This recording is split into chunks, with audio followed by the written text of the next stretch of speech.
تمام دیکھنے اور سننے والوں کو یوٹیوب چینل ایزی ہیلتھ کی طرف سے خوش آمدید۔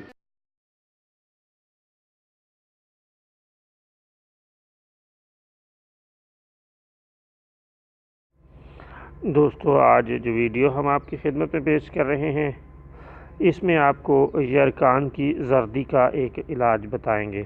دوستو، اگر یرکان کی وجہ سے آنکھوں میں زردی ہو جائے اور کسی طرح جانے کا نام نہ لے تو آپ یہ نسخہ استعمال کریں، خدا تعالیٰ کے فضل سے بہت جلد اور مستقل فائدہ ہوگا۔ آپ سبز دھنیے کا پانی نکال لیں۔